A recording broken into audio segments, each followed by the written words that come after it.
Bonjour et bienvenue sur le podcast des jeunes Africains inspirants. Les jeunes Africains inspirants, c'est la conviction qu'au sein de notre jeunesse africaine, nous avons de quoi nous enrichir pour avancer vers le succès tel qu'il nous correspond. Je vais à la recherche et je discute avec des jeunes en mouvement. Par leur parcours, ils m'inspirent.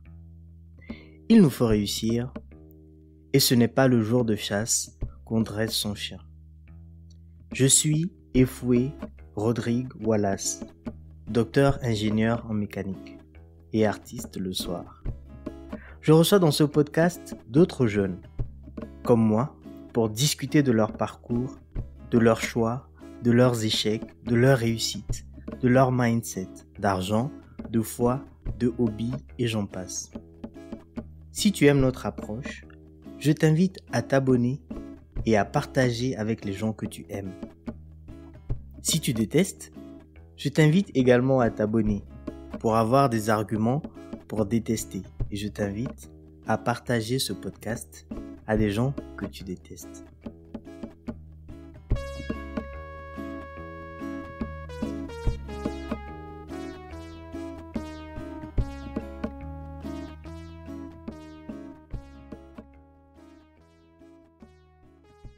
Bon, la robotique, beaucoup ont pensé au film E.T., les robots humanoïdes et tout, mais voilà, ce genre de robot-là. Mais la plupart des robots, on va dire que un robot, c'est un système mécanique, électrique et souvent, on va dire électronique, tu as des ordi, des trucs comme ça dedans qui va être programmé pour faire une certaine tâche.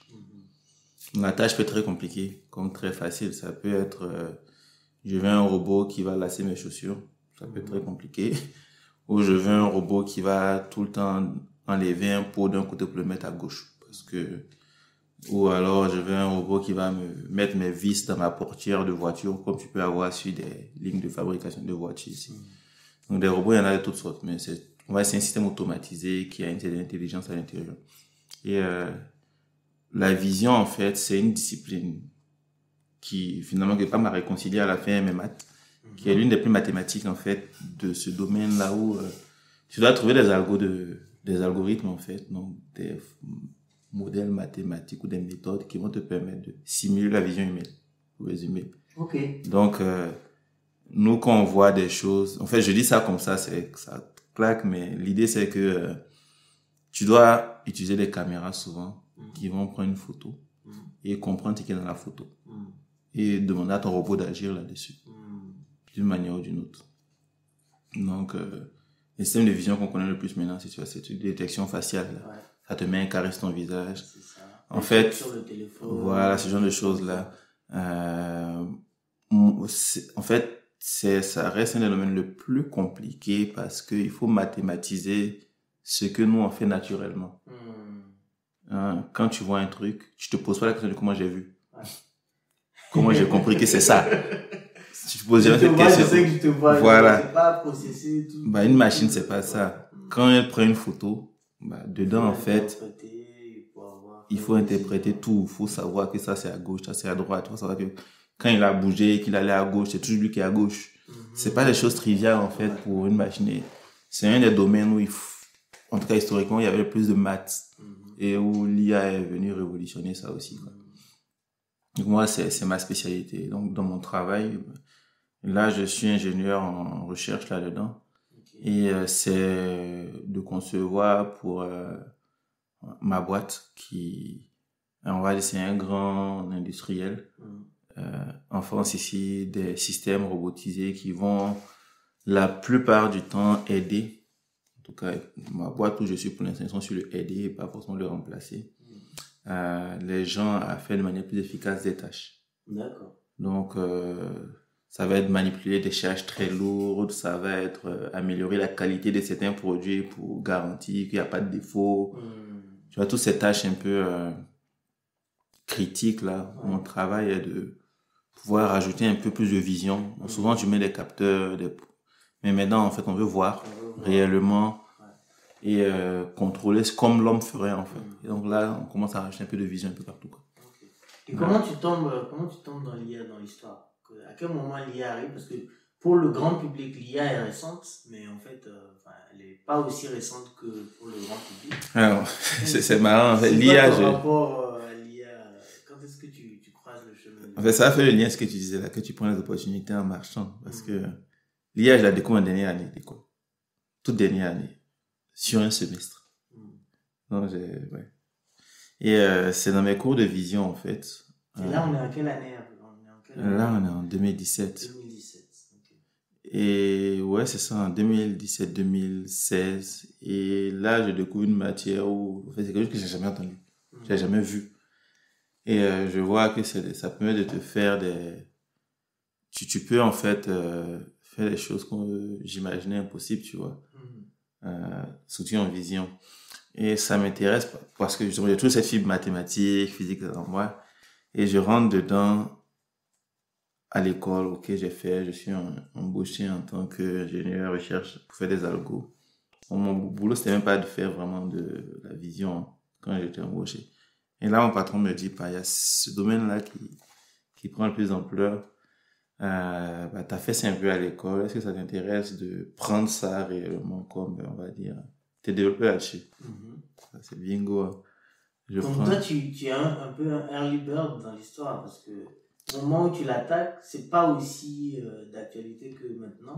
Non, non, moi je rentre dedans vers 2017. Donc tu prends de l'avance sur cette génération-là qui est à fond dedans, quoi.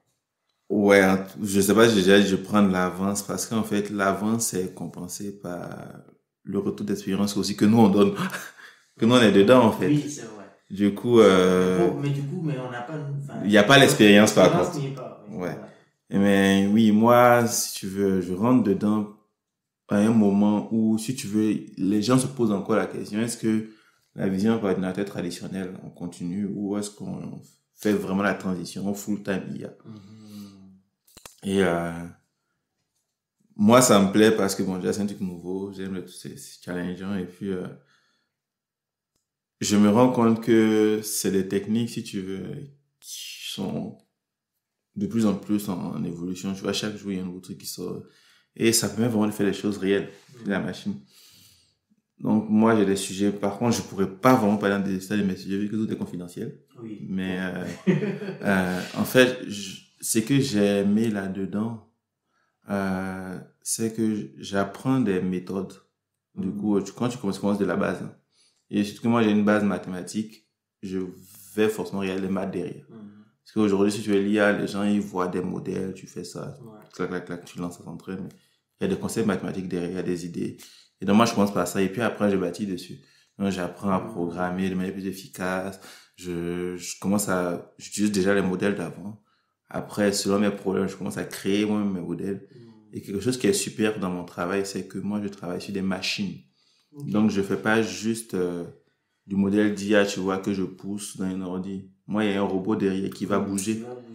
Et donc, je peux pas faire n'importe quoi parce que si c'est mal entraîné, il y a des risques d'accident. Ça te force, en fait, à rentrer dedans vraiment, à mettre les mains, à comprendre comment le robot va se comporter avec ton modèle. C'est un peu comme si tu réfléchis comme la machine que tu fonctionnes, tu vois. Mais j'ai une question pour toi. Si aujourd'hui, j'ai envie d'apprendre l'IA, mais pas à la manière des formations là où tu fais. Parce qu'aujourd'hui, c'est facile de faire un modèle IA avec tout ce qui existe. Si j'ai vraiment envie d'apprendre de l'IA, en partant des maths qui est en dessous, par quoi est-ce que je dois commencer? Où est-ce que je commence? Si j'ai envie de documenter vraiment. Bon, moi, je dirais en fait que si tu veux la partie mathématique de l'IA, c'est l'algèbre linéaire que tu dois apprendre en premier. Mais quand même, les formations qui existent sont très utiles. Il y a beaucoup. Moi, quand j'ai commencé aussi, j'étais là-dedans. Je commençais des formations de ce type-là. Peut-être qu'elles sont plus haut niveau maintenant vu qu'il y a tellement de formations. Mais il y a Andrew Nguyen qui est, je crois, actuellement je sais pas, c'est Chief Data Scientist de Huawei. C'est avec lui que moi j'ai commencé. C'était sur Coursera. Où lui, il rentre vraiment dans les bases un peu derrière et tout. Mais il te fait les bases de l'IA. Pas les bases mathématiques derrière. Et, je vais te dire, si tu dois tout le temps repartir des bases pour monter. Je sais pas ce que ce soit l'approche la plus efficace aujourd'hui, honnêtement. Non, c'est pas ce que je veux. Enfin, mais l'idée, c'est pas de recréer l'IA. L'idée, c'est de dire, si je veux, je suis un jeune. Si je suis un jeune, je viens d'avoir le bac, je veux aller ensuite me projeter dans une carrière où je vais attaquer l'IA, quel truc mathématique il me faut, quoi. Je suis encore dans l'étape où je peux construire des bases solides. Tu vois? Et donc, quand tu me parles d'algèbre linéaire, mais en fait, c'est le type de cours, bon, je vois, il y a une chanson de Elon où il dit logarithme n'est pas rien, on va faire quoi ça? Et, il dit toujours à mes amis, moi je gagne ma vie, logarithme n'est pas rien. C'est le genre de cours, tu vois, où quand tu le fais vraiment, c'est chaud, c'est compliqué des fois à rentrer dedans, mais j'ai fait sans prépa, c'est peut-être le cours que j'utilise le plus, c'est l'algèbre linéaire. Et si tu comprends ça, tu comprends presque toutes les bases de tous les calculs qui vont être faits de manière générale en machine learning. C'est pas les trucs les plus faciles au départ à entrer dedans, mais c'est parmi les cours les plus utiles en fait. Après, tu as de l'optime, mais tout dépend de la personne en fait. Tout le monde va... Après ça, c'est les statistiques plutôt, non? C'est un peu algo et statistique. L'IA, de manière générale, c'est un domaine où pour être vraiment bon dedans, il faut avoir une grosse culture mathématique, je pense, de manière générale. Parce que il y a tellement de domaines qui se mélangent que, en fait, si tu as de la chance, tu fais un modèle normal et puis ça marche, tant mieux. Mais si tu n'as pas de chance, c'est que des fois, tu essaies des applications où ça marche, mais il faut que je modifie ça pour que ça aille vite, il faut que je modifie ça pour que ce soit stable, il faut que j'ajoute d'autres algos autour pour que ça marche, ma solution complète. Là, il va te falloir quand même d'autres connaissances en optimisation, en algèbre, en analytique, en image. En image, c'est beaucoup d'algèbre, en fait. Et de la créativité. Faut pas négliger ça. Après, moi, je suis en recherche, donc j'en ai besoin.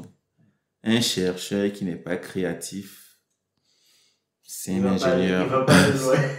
Bah, en fait, c'est presque une partie du boulot. C'est ce que les gens appellent les soft skills. Il faut être inventif, en fait. Et en fait, l'inventivité aussi, ça vient du fait que tu as une grosse culture. Parce que souvent, en fait, tu as des choses qui existent déjà. En fait, quand on dit que quelqu'un a inventé un truc, en tout cas, moi, ma philosophie, c'est pas que tu as créé le truc. Peut-être que tu as vu une idée d'un domaine totalement différent et que toi, tu as su faire le lien dans ta tête avec ce que tu vois de ton côté et tu fais le passage. Et ça peut être très, très innovant, en fait. Mais si tu n'as pas de culture de base, c'est très compliqué de faire ça. Parce que comment tu vas savoir que ça existe si tu sais pas? Donc, et ça, c'est la culture dans tout. Moi, je lis beaucoup. J'adore lire. Je suis très curieux de presque tout. Je m'interdis pas grand chose comme domaine. C'est quoi le livre que tu lis actuellement? Actuellement, le livre que je lis actuellement. C'est un livre de data science, donc ça marche pas. Vas-y, non, mais dis-le. Je vais te dire le dernier livre que j'ai lu peut-être. C'était quoi là? C'était... Ne sous-estime pas les gens qui nous écoutent. Hein. Ils peuvent... Non, mais en fait, c'était un livre... C'était quoi là déjà? Voilà. Il faut que je regarde sur Amazon. Je me rappelle pas du nom parce que j'ai lu, mais bon. En fait, c'est une sorte de livre qui te redonne les bases des trucs les plus importants quand tu veux faire des algos de machine learning. En fait, malgré le fait que je le fais depuis longtemps, je cherche toujours en fait à avoir de bonnes pratiques. D'accord. Donc, c'est un livre qui te redonne les bonnes pratiques que tout le monde fait en fait. Tu peux avoir l'intuition de quelque chose, mais derrière, si tu fais ça de manière cochonne, en fait, on va dire, c'est pas utilisable. Et c'est ce genre de livre en fait que je lis actuellement. Sinon, un livre que j'ai lu vraiment pour, on va dire, classique là, c'était Homo quoi là. C'est pas Sapiens. Je crois que c'est Sapiens que j'avais lu. Sapiens, c'est juste Sapiens. Okay. Je vais essayer de trouver le livre. Je cherche en même temps sur Amazon. Très bien. Bon, une fois que tu nous auras trouvé le livre, ou sinon tu nous le trouveras après, je le mettrai dans les descriptions là, du podcast. On a beaucoup parlé donc de tout ton parcours professionnel. Il y a tout un pan de ta vie sur lequel on ne s'est pas penché encore et qui est, je pense, très important et qui est surtout très, très inspirant, pour moi en tout cas. C'est ton engagement. Ton engagement. Juste avant qu'on continue, bon, j'ai pas trouvé Sapiens, mais j'ai trouvé un dernier livre que j'ai lu avant ça. C'était l'histoire de la médecine. L'histoire de la médecine. Ça n'a rien à voir avec mon domaine. Okay. Bon, c'est pas curiosité. Je vais le lire. Et qu'est-ce que tu as appris de ce livre que les médecins sont des grands bricoleurs. on se soigne, mais bon, on va dire que il y a beaucoup de bricolage, quoi. Et heureusement que, on va dire, le dernier siècle là, est venu rajouter beaucoup de moyens de voir ce qu'on fait dans le corps humain. Sinon, c'était que des hypothèses. Et si j'ai envie, du coup, ça me donne envie trop de parler de médecine traditionnelle africaine. Est-ce que tu penses que sur ce plan, la médecine, de ce que tu as lu là sur l'histoire de la médecine, au sens européen, un peu occidental du truc, je pense, c'est quoi le futur pour toi que tu peux entrevoir pour la médecine traditionnelle africaine? Les plantes, est-ce que le bricolage qu'on fait déjà, est-ce que tu penses qu'il y a moyen de... Je n'ai pas dit que nous on bricole, j'ai dit que tout le monde bricole. Oui, j'ai dit que tout le monde bricole, mais nous on est... En tout cas, on a beaucoup bricolé dans l'histoire. Voilà. Mais nous on est encore à cette étape de bricolage où on ne voit pas, on ne prend pas trop le temps encore de voir ce qui se passe dans le corps. Pour moi, c'est... c'est fait quoi? Pour moi, c'est dommage. En fait, et on devrait aller là-dedans parce que, en vrai, peut-être c'est scientifique moi qui parle. Quand quelque chose marche, il faut le rationaliser. Savoir pourquoi ça marche. Et, en fait, tant qu'on ne pourra pas dire clairement ce qui marche dedans, on te prendra jamais au sérieux. C'est ça, en fait, parce qu'on pourra toujours trouver un cas où ça marche pas. Parce que toi-même, tu n'auras jamais su pourquoi ça marche. Et, c'est facile, du coup, de mettre ta médecine de côté, quoi. C'est si tu viens voir un Européen ici, il te donne son Doliprane, il te dit quoi, multi-actif dedans. Tu sais ce que ça fait pas. Et, il pourra te donner la formule, il pourra te la reproduire 100 fois de la même manière. Si on donne des médicaments aux gens et que, même s'ils sont efficaces, les posologies varient d'une personne à l'autre, on ne sait pas le principe actif dedans, on est encore dans l'artisanat, quoi. Ouais. Et dans le full bricolage à fond, quoi. Bricoler, c'est pas grave, mais à un moment, il faut arrêter, quoi. Et puis, il faut rationaliser les trucs. Et je pense que c'est des choses qui ont un grand avenir.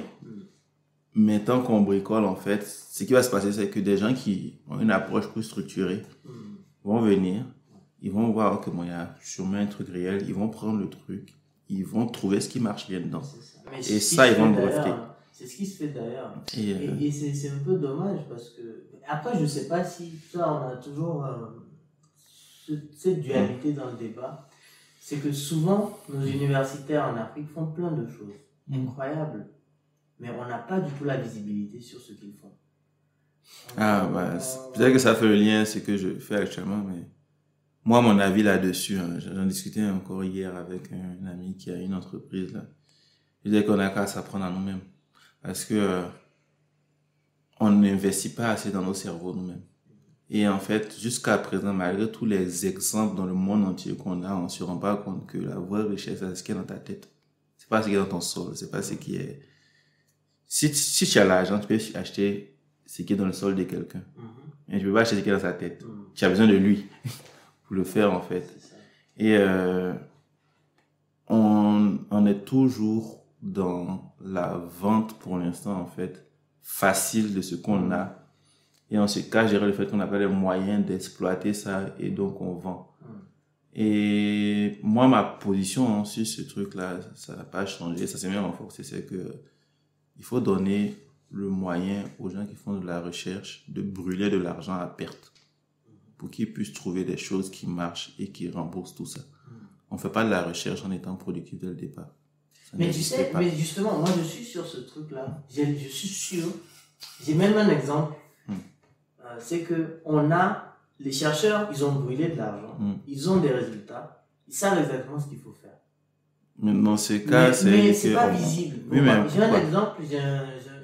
quand j'étais en thèse, là, j'avais un collègue qui venait du Burkina, passé quelques mois avec nous sur certaines études. Il me disait, dans son université, il y a des études qui ont été faites sur comment utiliser la paille pour construire des nouveaux matériaux composites, pour la construction, mélanger avec les matériaux locaux, pour faire de la construction qui sera bien en termes d'isolation pour nous, au vu de la chaleur qu'il y a dans nos régions et tout ça. Voilà. Il y a des études qui sont faites, on a la composition, on a des propositions de composition. On n'a pas intégré ça. En fait, en termes d'industrie. Parce qu'on n'a pas aussi les industriels derrière qui vont pousser. Moi, c'est mon avis, c'est qu'on n'a pas aujourd'hui les industriels derrière pour pousser. Moi j'ai un avis complémentaire à ça, en fait. Tu prends aux États-Unis, la Silicon Valley. Comment ce truc-là est né, en fait. J'ai regardé un documentaire Arte là-dessus il n'y a pas longtemps, là. En fait, il faut donner le moyen aux universités de créer des boîtes. En fait, c'est que tu prends le MIT. Le MIT est un département entier pour des brevets et des startups. Moi, dans mon école, je connais un ami de ma promo qui est millionnaire aujourd'hui. Parce que quand on a fini les cours, il avait une idée. Il était incubé dans l'école. L'école l'a poussé, ils l'ont aidé sur son idée et puis il a sorti le truc. Dire on n'a pas d'industriel, dire on n'a pas l'État pousse pas, c'est vrai, je le comprends. Mais nos universités aussi doivent quelque part passer en mode anglo-saxon, quoi. J'ai un truc qui marche.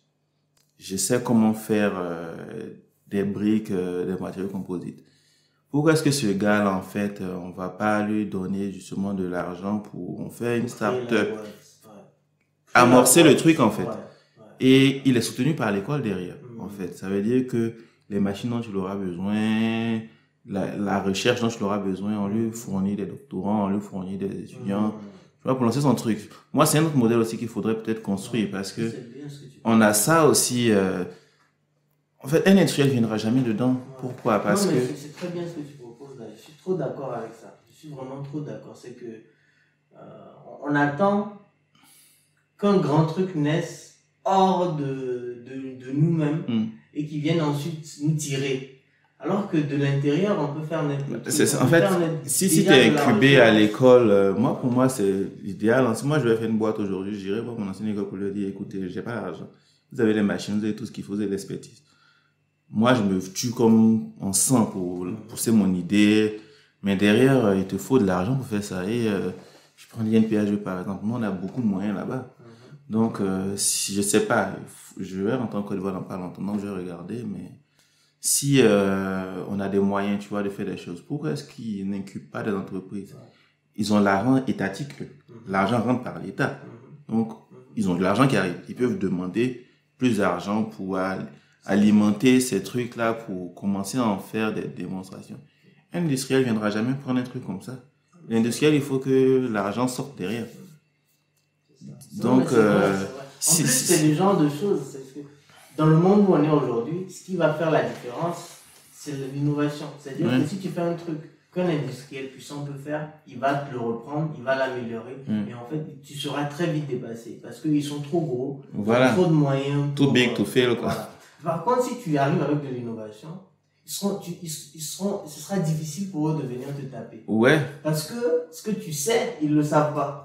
Tu as une information qu'ils n'ont pas. Ils ont besoin de toi. Voilà, tu as une recherche, tu as des résultats, tu as des choses qu'ils ne savent pas faire. Et là, tu as vraiment de l'influence, tu peux avoir et il y a aussi le marché intérieur, je pense, qui n'est pas assez développé aussi. Si tu veux, moi, ton exemple de brique, là, tel que tu me dis, là, je comprendrais si c'est moins cher, par exemple, et que c'est sourcé localement, et qu'à la fin, ça sort un prix identique. Ouais, pourquoi pas, mais je me dis, des gens ont construit des maisons et des briques pendant 100 ans. Je pense que éduquer les consommateurs à changer en leur disant ce qu'il y a dedans, c'est pas faux. En tout cas, c'est mon expérience industrielle qui commence à parler. Hein. C'est pas le plus pertinent. Des fois, mais ça encore, pour moi, c'est une question économique. C'est une question de business model. Tu vois, on est là dans une question purement économique, business. Ça se discute. Et ça ne doit pas être un frein, au final. C'est-à-dire que pour moi, si c'est ça qu'on veut, si c'est un frein, c'est que le projet n'est pas bon. Donc, dans tous les cas, il va mourir. Et c'est bien. Tu vois? Je suis partiellement d'accord avec toi. C'est-à-dire que si ton idée n'est pas suffisamment bonne pour qu'elle bénéficie à un client, faut pas pousser pour rien, quoi. C'est du forcing qui n'a aucun intérêt. Mais si tu as un projet, on a des richesses. Si on démontre, on parlait de médecine traditionnelle, si on pousse à pouvoir fabriquer des médicaments dont on démontre, on sait exactement ce qu'ils font et tout, et on sait ce que ça résout comme problème. Ils sont au bon coût. Et on les a fait au bon coût. Les gens les utilisent. Les gens vont les utiliser. Et là, la question business est résolue, la question d'innovation est là, et on a un monopole. Et moi, ce que je pense, c'est que si aujourd'hui, là, on se crée des trucs, on va dire des médecines traditionnelles qui marchent, mais qui sont vendues, en fait, ils vont se faire acheter. Hein. Et comme tu disais, il y a des grosses boîtes à côté qui fichent du profit, en fait. Donc, tu veux faire les géants industriels, si tu as un truc qui marche bien, que tu peux pas les aider, tu vas demander des bailleurs de fonds extérieurs. Pour moi, un Sanofi qui rentre, ils s'en foutent, c'est rien qui les intéresse, en fait. Donc, mais est-ce que c'est une mauvaise chose? Pas forcément. C'est une mauvaise chose si c'est fait de manière un peu trop libérale. Moi, c'est mon avis. C'est que si le but, c'est de ramener des capitaux dans le pays et d'attirer des gens, non, mais il faut pas le faire pour que la boîte elle vienne, elle reprenne tes brevets, puis elle augmente tous les prix de 200%. Oui. Tu vois, donc quelque part il y a aussi cette régulation à avoir. Oui, et je pense qu'en fait ce que tu dis, on dit à peu près la même chose, c'est-à-dire qu'aujourd'hui pourquoi les entreprises peuvent faire ça, peuvent nous racheter nos petites boîtes, parce que on sait qu'elles sont capables de faire la même chose. C'est-à-dire que si tu as une recette que personne d'autre n'a, c'est difficile. Ils sont obligés de faire avec toi. Si tu as un marché aussi déjà. Si tu as un marché. Et c'est là où aussi l'État peut aider. Ça, après aussi, c'est vrai que l'État doit aider. L'État doit aider maintenant à ce que on protège le marché intérieur, on protège nos petites entreprises qui sont en train de monter. Et c'est comme ça qu'on peut construire l'écosystème qui va bien. On a créé des régions économiques qui communiquent plus ou moins aujourd'hui. Comment on intègre tout ça? Comment on intègre le fait qu'on a une petite entreprise ici, on voit un gros potentiel, on soutient ces entreprises, on fait un peu de protectionnisme parce qu'au bout d'un moment, il faut aussi faire des choses comme ça, faire du protectionnisme économique pour pouvoir aider nos petites entreprises à monter. Mais le préalable à ça, c'est qu'effectivement, il faut que les entreprises aient quelque chose de différenciant à apporter aux clients. Et au final, c'est le client qui va décider. Bon, bref. On a un peu divergé. Donc, parle-moi un peu d'associatif. Parle-moi un peu de basket, déjà. C'est quoi? Comment tu tombes dans le basket? À quel moment de ta vie tu commences à jouer au basket? En prépa. Ok. J'arrive en prépa et par contre, c'est ce qui est cool en Europe. T'as des infrastructures sportives partout. Et donc, on avait des cours DPS, plus ou moins facultatifs, parce qu'en prépa, t'as pas que ça à faire quand même. Et moi, j'ai toujours été quelqu'un qui aime beaucoup le sport. En Côte d'Ivoire, je jouais au foot. J'étais pas forcément très bon, mais je jouais quand même. Suffisamment bon pour jouer en France, par contre. mais pas assez en Côte d'Ivoire. Et là, voilà, on a un groupe de potes là, le prof ils ont tourné un peu à tous les sports, en badminton, basket, volley, tout. Et j'aimais bien ça, en fait. Et j'étais nul à ça. Et c'est basket? C'était nul au basket? Ouais. Ok. Et c'est deux choses, tu vois. Moi, quand je suis nul à un truc, et que ça me plaît, je pousse pour m'améliorer, tu vois. Et donc... Parce que moi, on joue ensemble, hein, de temps en temps au basket. Pour les gens qui nous écoutent, le moment est très bon au basket aujourd'hui. Donc, quand il dit il était nul, c'est pour ça que je réagis, parce que j'ai du mal à voir le moment d'avant. J'étais très nul. Et je pouvais pas mettre un panier. Mais je saute haut. Ça, c'est un avantage qui est assez naturel, cool au basket, du coup. Non, mais je pense que je suis tombé amoureux du sport parce que aussi, c'était dans la phase, tu vois, là, quand il y avait une équipe très forte de foot et ils perdaient tout le temps. Ça m'a un peu dégoûté aussi. Non, c'est arrivé au bon moment, tu vois. Drogba venait rater son penalty à la CAN, là, contre la Zambie. On était tous deg. Et il y avait ce sport que je commençais à apprécier. Je pense que ce qui m'a le plus plu au-delà du basket, c'est la NBA. Et la NBA m'a beaucoup plu parce que je trouvais que le basket, c'est un jeu élégant, hein, et je trouvais que c'est logique. Encore une fois, pourquoi? Je vais résoudre ce côté logique, hein, mais c'est élégant parce que je trouve que c'est un jeu d'adresse. En fait, même si t'es pas un costaud, tu vois, tu peux dominer ce sport-là. Hashtag Stephen Curry. Tu vois, ça, j'aime beaucoup ce côté, tout le monde a sa chance, tu vois. Et puis, et même les mouvements sont beaux, les dribbles. C'est ça, les dribbles. Les passes, c'est beau, c'est créatif. Et c'est difficile. En fait, c'est pas si trivial que ça, en fait, à faire. Ouais. Au début, je savais pas passer la balle entre mes jambes, par exemple, tu vois, et ça me rendait fou. Je voulais apprendre à faire ça et je te rends compte que, en fait, les gens viennent, ils dribblent, ils te mettent entre les jambes, mais c'est pas si facile que ça, tu vois.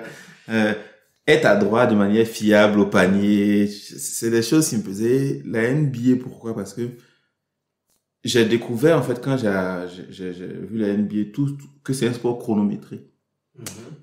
Et ça m'a beaucoup plu. Parce qu'en fait, ça pousse au jeu tout le temps. Tu peux pas te cacher comme au foot où, dans les matchs, tu as 90 minutes, les gens se font des passes parce que un nul nous suffit, donc on joue pas, on joue tranquille. Oui. Okay. Ça commence à me saouler. Dans le sens où tes possessions sont chronométrées. Ouais. C'est 24 secondes. C'est ça. Donc, si au bout de 24 secondes, tu n'as rien fait avec la balle, tu l'as. Voilà, à l'adversaire, tu vois. Tu peux pas te cacher, en fait. Ouais. C'est un sport où, c'est tout le temps, faut attaquer. Faut pousser vers l'attaque. Donc, au début, j'étais très, je jouais beaucoup sur mes qualités individuelles, tu vois. Donc, je suis rapide, donc je jouais dessus, mais du coup, je faisais plein de fautes dans tous les sens. Et au fur et à mesure, tu vois, c'est ce qui est bien aussi, c'est que je voyais une marge de progression. J'étais nul. Je voyais qu'il fallait que je sache dribbler, je sache shooter, je sache défendre. Je comprends, ça comprend. Tu vois, quand tu découvres un truc comme ça, c'est un monde devant toi. Et ça m'a beaucoup plu. Donc, j'ai commencé en prépa. Après, j'ai joué au club, aux arts et métiers. Je suis venu ici, je m'entraînais seul avec des amis. Ainsi de suite, tu vois, ton niveau monte un peu. Tu commences à être bon en dribble. Tu commences à apprendre à shooter, tu commences à dribbler, tu commences à comprendre le jeu. Avoir la vision. Voilà, c'est tout ça qui... Et t'es où le niveau le plus haut où tu as été du coup en club? Régional 1. J'ai joué une fois en régional 1. C'est quand même au niveau, hein. Ouais. Après, j'ai commencé à jouer en club au bout il y a 4 ans, du coup. Et c'est là que justement j'ai vu aussi que le basket ça se résume pas à être capable de mettre des paniers et à courir partout quoi. Parce que derrière il faut pouvoir jouer une équipe.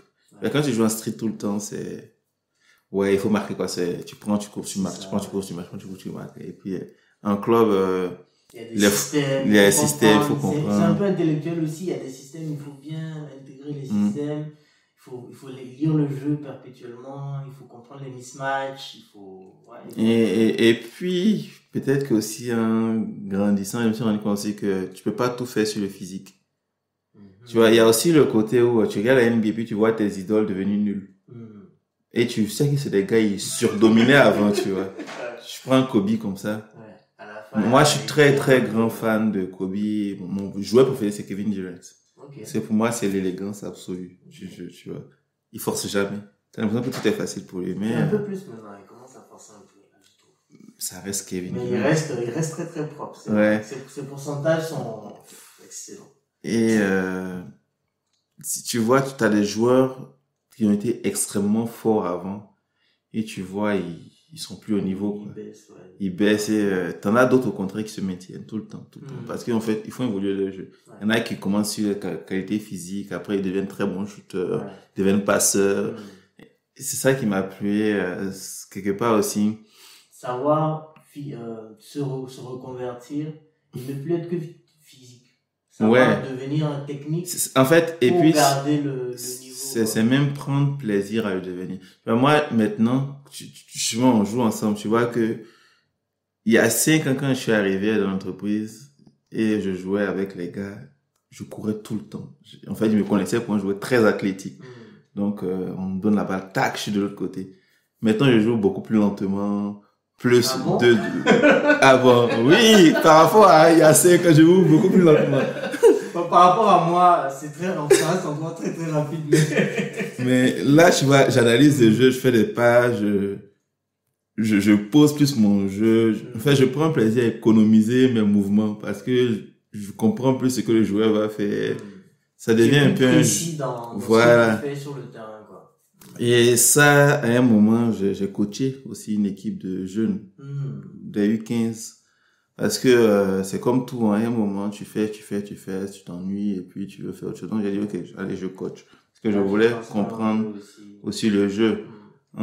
C'est pas du tout la même chose quand t'es coach que joueur. Et puis tu vois, c'est comme toujours on dit, mais l'entraîneur il sert à quoi? Genre, si t'as Messi le terrain, l'entraîneur il va dire quoi à Messi? Mais c'est pas du tout la même vision. L'entraîneur il sert à quoi alors, finalement? Au basket en tout cas. Il voit ce que les autres joueurs dans le jeu ne voient pas. Il voit tout le monde. Quand tu joues, la plupart du temps, tu es focalisé sur ton rôle à toi. Donc, tu vois pas comment tes collègues se déplacent autour de toi, sauf des très bons joueurs qui peuvent faire ça. Et là, souvent, tu vois qu'ils ont un gap avec les autres. Mais souvent, tu es concentré sur ton jeu. Donc, tu veux prendre tes paniers, tu veux prendre tes choses, tu dois défendre, mais tu vois pas les autres. Et aussi, tu sens pas la dynamique du match. On vous marque, tu marques. Mais tu sens pas que, ok, le vent tourne, tu sens pas que celui-là il joue bien ou que celui-là il est chaud. Et en fait, la vision globale du jeu, en fait. L'avion, là où tu es là, tu regardes tout le terrain et tu sais exactement c'est quoi les dynamiques des deux équipes. Ça, et puis, il y a la préparation aussi, en fait. Quand tu es un joueur, surtout en amateur, en fait, on prépare pas nos matchs, on vient, on s'entraîne, on part, on joue. Mais le coach, il va regarder les stats de l'équipe d'en face. Il va regarder qui est bon dedans. Il va commencer à préparer ses mismatchs. Ok, tel joueur, je le mets sur telle personne. Parce que si, parce que ça, tu vois. Et moi, en tant que coach, ça, j'aimais beaucoup. Parce que ce que tu es en train de me dire là, il y a beaucoup de coachs en amateur qui font pas ça. On vient, on joue. Ouais, mais moi, de toute façon, quand je fais mes trucs, je fais un truc. J'ai été vice-champion du département avec mes U15 ans. Ah, bravo. On était vice-champion, du coup, et je l'ai eu pendant 3 ans, l'année Covid en plus au milieu. Moi, quand j'essaie de faire quelque chose, je le fais sérieusement. Et tu vois, même dans ton équipe, des fois, moi, ça m'a servi, on va parler après de mon côté associatif, je pense, et puis on va arrêter, mais tu vois que tu gères pas tout le monde de la même manière. Parce que dans mon équipe, j'avais un jeune qui était très, très, très fort. Je pense qu'il était en U15, il pouvait jouer facile U17. Et j'en avais qui débutaient. Et il y avait un gap. Et quand les jeunes, quand ils sont petits, en fait, ils sont très méchants les uns avec les autres, en fait. Genre, ils veulent lutter nul, direct. Il va te le dire. Et toi, en fait, tu dois faire jouer 5 joueurs, pas un seul. Du coup, si tout le monde est fâché, le gars, vous jouez comment? Il peut pas défendre 5 joueurs. Et du coup, t'as cette dynamique là aussi des fois où tu dois essayer de les canaliser tous. Tu vois, tu peux pas non plus brider le petit pour lui dire bah tu fais que des passes parce qu'il est bon quand même. Il faut qu'il s'exprime. Mais je peux pas non plus le laisser faire son solo pendant tout le match parce que derrière vous allez perdre quand même. Il va mettre 50 points, vous allez perdre. Et c'est un peu de tout ça, tu vois. Et moi, ça m'a beaucoup plu ce côté-là. En plus, tu crées un lien avec les enfants, quoi. Que tu le veux pas. Il y a des coachs qui sont très durs ou pas, mais tu vas créer un lien avec eux. Où c'était bon de faire confiance. Surtout que c'était des enfants. Il y en a qui n'ont pas confiance en eux. Il y a d'autres, au contraire, qui surestiment leur capacité. Tu vois. Cette dynamique-là est assez intéressante. Et même pour le coach que j'étais, c'était particulier parce que, comme je te disais, je parlais des dynamiques de match, là.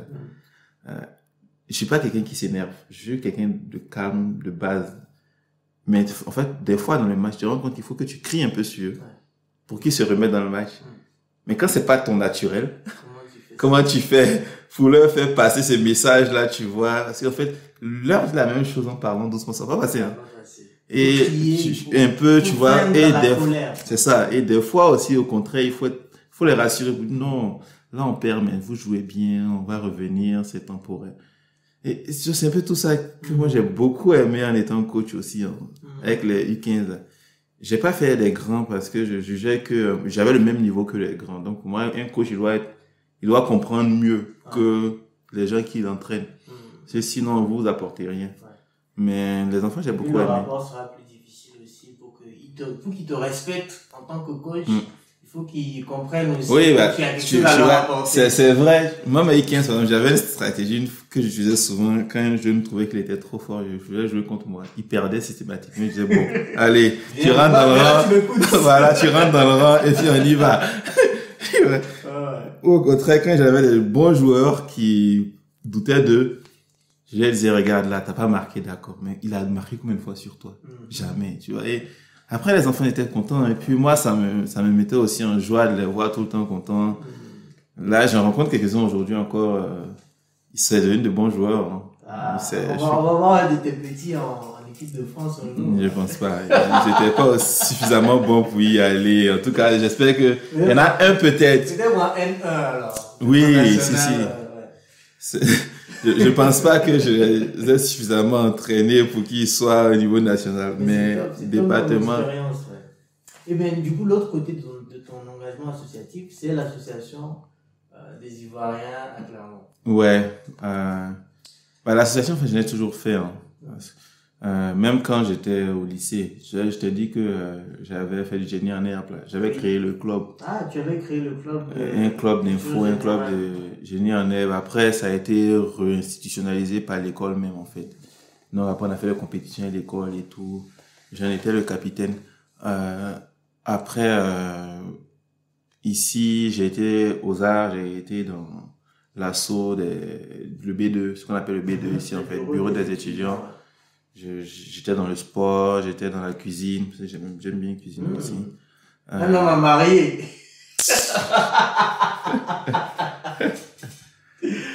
Et à Clermont, en fait, je suis dans l'assaut des Ivoiriens, donc ça fait maintenant 4 ans où je donne un peu de mon temps pour, permettre l'accueil essentiellement des nouveaux. Et depuis 1 an, j'en suis le président. Donc, comment ça se passe cette expérience de président? Est-ce que je sais que ça te demande du temps parce que à un moment donné, je t'avais croisé là, peu après ton élection, tu avais perdu pas mal de poids. Tu m'avais dit que j'ai pas fait de sport, mais c'était juste la charge de penser à tout ce qu'il faut faire dans l'association, organiser les événements. Comment tu vis, comment tu arrives à jongler avec ton travail, cet engagement et tes autres engagements que tu as aussi c'est l'organisation, ça c'est le mot bateau qu'on va dire tous, mais en fait, je planifie beaucoup. Dès le départ, comme je sais comment je travaille et que je sais que je n'arrive pas à me contenter de faire juste un truc comme ça. Je veux que ce soit quand même bien fait. Donc j'essayais de planifier. Et en fait, mon engagement associatif, cette année en tout cas, je l'ai pris aussi quelque part pour me mettre à l'épreuve de la gestion des gens. En fait, comme j'ai dit depuis, je suis quelqu'un de très, très scientifique qui, naturellement, n'aime pas spécialement tout ce qui est expérience du management parce que ça fait très humain. Et même si je suis pas quelqu'un d'antipathique ou je pense que on se connaît, hein, je suis assez à l'aise avec les gens maintenant. C'est pas mon truc, quoi. C'est pas logique. C'est ça. Il y a trop de choses qui ne sont pas de l'ordre c'est de là, quoi. C'est A implique B. Donc, j'aimais pas ça. Et je me suis dit, ok, allez, j'essaie. Et puis, et donc, dès le départ, en fait, je leur ai dit, j'ai essayé de faire une équipe, je leur ai dit, moi, ce que je veux, c'est qu'à la fin de mon mandat, là, que vous ayez appris quelque chose. Que, genre, ce soit quelque chose que vous puissiez mettre sur un CV. Que vous puissiez en être fiers. Vous voyez, j'ai travaillé dans ça. Donc, derrière, ça veut dire qu'il faut qu'on soit un minimum pro. Et c'est une asso où il y a beaucoup d'étudiants. Donc, mon but, quelque part, c'était de pouvoir leur donner, moi, ma vision. Me tester aussi à comment je suis capable d'emmener des gens, en fait, à faire des choses qui sont pas payées, hein. Donc, c'est encore pire. Quand tu payes pas les gens, c'est à leur bon vouloir. Donc, il faut que tu puisses suffisamment, en fait, les motiver, tu vois, à travailler dedans. Et de l'autre côté, je veux aussi qu'ils apprennent des choses, donc, de comportement, de travail, des bonnes pratiques, et qu'ils apprennent un peu sur eux-mêmes. Donc, dès le départ, en fait, on a fait un calendrier annuel des activités qu'on voulait faire. J'ai divisé ça par commission, mais c'est pas, j'ai pas invité les commissions, c'est comme ça que la plupart des associations travaillent. Et, en fait, j'ai responsabilisé tout le monde. Je leur ai dit, c'est votre truc. Moi, je suis du genre à faire confiance quand même, quand je travaille avec des gens. Donc, j'aide, mais vous êtes responsable. Donc, vous avez des idées, venez me voir. Si je peux vous aider, comment je peux vous aider, je le ferai. Et c'est comme ça qu'on a fonctionné. Ça allait bien à certains, ça allait moins bien à certains autres. on a adapté. Je peux te dire que oui, l'achat, il travaille énorme parce que quoi que tu fasses, ça reste toi le président. Donc souvent, en fait, ce qui va se passer, c'est que les gens vont commencer avec quelque chose, mais dès qu'ils ont une difficulté, c'est toi qu'on appelle. Et souvent, tu te retrouves même quand tu as délégué, à gérer beaucoup de choses.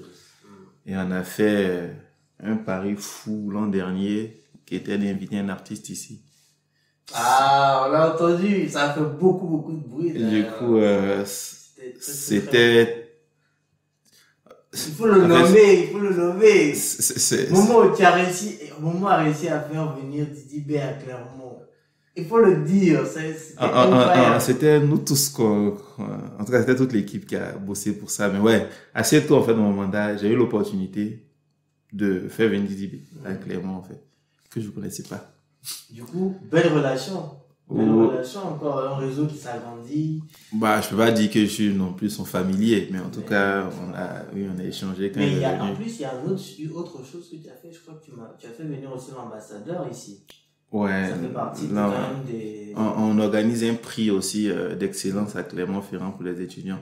C'est pareil, c'est pas moi qui l'ai inauguré, hein, mais on a essayé, en tout cas, l'équipe de lui donner une portée plus grande, que ça rayonne beaucoup plus. Donc, les 2 ambassadeurs et consuls de France en Côte d'Ivoire sont venus à Clermont pour donner le prix.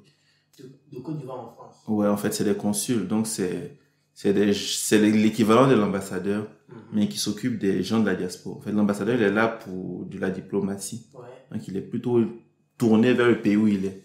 Les consuls sont tournés vers leurs concitoyens dans le pays. Okay. Donc, ils ont niveau d'ambassadeur, ils sont ambassadeurs, mais... Ils ont une mission plus vers la diaspora. Voilà, donc c'est ça, en fait. Un ambassadeur en France, il n'est pas venu, mais les 2 autres sont venus. Top. Et ça fait de beaux accomplissements pour toi. Je suppose que tu en es oui, je suis vraiment content qu'on ait pu faire ça. Moi, après, je pense que c'est toujours... Je suis surtout content d'avoir pu faire ça avec toute l'équipe. Et que toute l'équipe soit restée jusqu'au bout. Parce que souvent, ça demande des charges de travail immenses. Le concert, par exemple, personne dans l'équipe n'avait jamais organisé un concert. Ouais. Et en fait, c'est comme si aujourd'hui, j'ai une idée. Et puis, un jour, tu dois pouvoir vendre des tickets, booker un artiste, le faire venir, avoir une salle, la sono, les autorisations à la mairie, les autorisations de boissons, la sécurité. Tu vois, tout ça, en fait, tu gères tout. Négocier les contrats. Tu vois, genre, tu vas voir quelqu'un qui t'annonce 5 000 € pour un truc. T'as que 1 000 ou 2 000. Tu fais comment? Donc, tu vois, rogner, négocier des contrats, trouver des bons rapports qualité-prix, faire des compromis. La pub, c'est basique que ça, mais dans l'assaut, on était quoi? On est à peine 200, mais c'est une association. Donc, quand tu as 200, en vrai, t'en as 40 qui sont tout le temps là. Mais les autres, ils sont... Non, mais c'est un concert. Les gars, ils prennent un cachet. Il faut faire venir d'autres. Il y a tout ce côté pub, tout ce côté relationnel à faire, bosser à d'autres associations qui... Mais c'est beau quand même. Il y a quand même une audace qui est incroyable de se dire on va organiser ce concert. On l'a jamais fait. Ouais, et là, ça c'est une réussite, quoi. Clairement, je pense que sur mon mandat, personnellement, c'est le truc dont je suis le plus fier pour la charge de travail qu'on a abattu dans le temps qu'on a abattu. C'était en 4 mois, on est parti on n'avait même pas de numéro d'agrément à la préfecture, on organisait un concert et tout. Wow. Et là, c'est ça. Quand tu m'as vu, c'est là que j'ai perdu beaucoup de poids parce que je faisais que ça, quoi. Donc, ouais, clairement, vraiment content sur ce côté-là. Et ma deuxième joie, c'est qu'on a pu aider beaucoup de nouveaux à venir dans des conditions propres par rapport à peut-être d'autres années où ils arrivaient, ils n'avaient pas de logement, et, tu vois, il y avait tout ça. Et cette année, on a pu mettre en place des canevas clairs où ils pouvaient nous contacter, nous poser leurs questions à l'avance, on savait qui arrivait, qui venait pas. On a pu organiser une soirée pour tout qui se rencontre, qui reste pas seul et tout. Et enfin, c'est les 2 trucs dont je suis le plus fier cette année quand même. Donc, et j'y ai aussi appris beaucoup sur moi-même, tu vois, sur les gens, sur comment est-ce que gérer les humeurs des gens, gérer même dans les gens qui te soutiennent leur tempérament propre. Il y a des gens qui sont très diplomates, d'autres plus sanguins. Malgré tout, il faut pouvoir faire travailler tout seul. D'autres qui vont être impliqués à d'autres moments. C'est quand même une excellente manière un peu dur d'apprendre ça, quoi. Donc, c'était fatigant, mais c'était vraiment intéressant. On va bientôt finir. J'ai 2 questions, mais j'ai 3 questions. C'est comment tu prépares la transmission aujourd'hui? Parce que souvent, ce qu'on voit dans les associations, c'est que la difficulté, c'est de pérenniser. C'est de pérenniser une énergie, un mindset, tout le travail qui a été fait là. Vous avez réussi à faire quelque chose d'incroyable, de très beau, de très travaillé. Vous avez réussi à faire un concert, vous avez réussi à intégrer de nouveaux jeunes, vous avez réussi à déclarer l'association comme il fallait, à tisser des liens avec la préfecture. Plutôt la mairie. La mairie, pardon. Donc vous avez tout ça, vous avez réussi à faire tout ça. Comment on pérennise, comment on transmet? Aujourd'hui, en tant que président, comment tu transmets et comment tu assures et accompagnes pour la pérennisation de cette action et pour que ceux qui prennent la suite continuent à faire évoluer l'association? Je pense que le premier truc, c'est déjà en sachant ses limites soi-même. Donc, ne pas s'accrocher au truc parce que c'est soi-même qui l'avons fait, quoi. Donc, quand on n'a plus l'envie ou le temps de le faire, il faut partir. Donc, ça, c'est la première chose. Moi, c'est mon cas. Comme je fais beaucoup d'autres trucs à côté. Donc, cette année, j'ai essayé de mettre ce que je pouvais. Je vais laisser la place à une autre personne. Mais déjà, il faut partir quand il faut. Une autre chose, c'est qu'il ne faut pas partir trop loin. Parce que ça reste une asso, donc il faut pouvoir aider la personne qui va venir à travailler sans être sur son dos non plus. Mais moi, c'est comme ça déjà que je le conçois. Je pense que je vais sûrement laisser mon poste à la fin de l'année là, mais être disponible pour la personne s'il le faut, pour l'aider et garder les relations, l'introduire aux bonnes personnes. Encore une fois, c'est selon ce qu'il veut. Mais voilà. Et après, je pense que on a fait un travail suffisamment bon, et ça, c'est pas de la fausse modestie de le dire, en fait, qui fait que d'autres personnes se sont senties engagées dans l'assaut et veulent nous aider maintenant. C'était, on va dire, un de mes mots d'ordre quand je me présentais. Je voulais que l'association soit utile aux gens. Et certains y ont vu l'utilité maintenant. Moi, je suis content, il y a des gens qui partent de Vichy ou d'Issoire, qui est à presque 50 km de Clermont et qui viennent à nos soirées aujourd'hui, maintenant. Et ces gens-là ont vu que maintenant l'assaut reste parce qu'ils y voient un intérêt. Donc, ces gens-là vont venir de l'association, venir de le bureau et il faudra canaliser cette énergie-là, quoi. Donc, moi, ça sera par des conseils, en restant autour pour aider la personne et laisser en fait, les choses se faire de la manière la plus naturelle possible. J'ai pas envie de télescoper quelqu'un à la tête pour le lâcher dans le vide. Voilà. Donc c'est comme ça que moi je vois les choses. Très bien, très bien. J'ai 2 dernières questions, les dernières questions que je pose d'habitude. La première, c'est quoi tes ambitions là?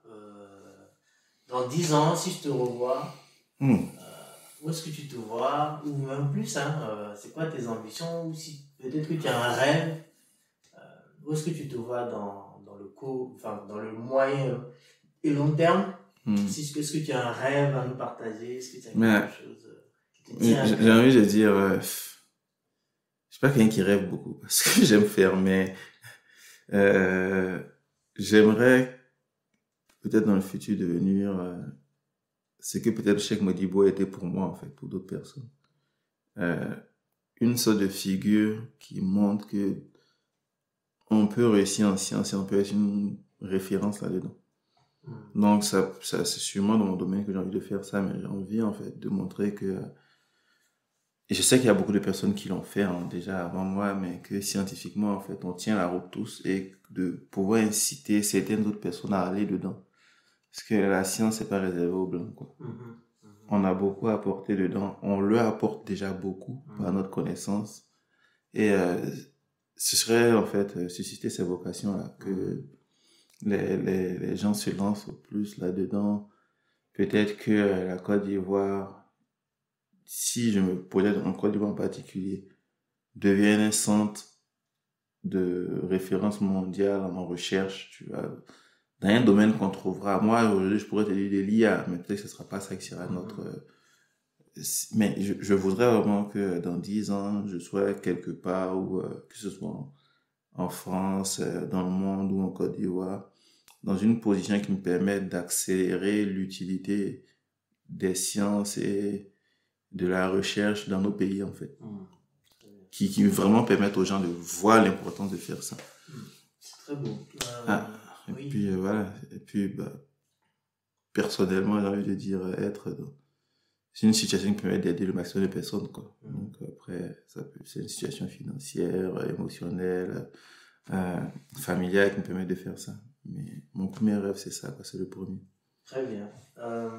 Merci d'avoir partagé ce rêve avec nous. Et la dernière question qui va clore cette discussion, c'est est-ce que tu as un conseil, si tu avais un seul conseil à donner à un jeune frère, ou à une jeune sœur, ou à moi, ou à toi, à toi-même, ou à toi d'un peu avant, ou à toi du futur, enfin, tu fais comme tu veux, s'il y a une chose que tu aimerais dire à quelqu'un, c'est quelque chose que je dis souvent. Si tu peux l'imaginer, c'est que tu peux le faire.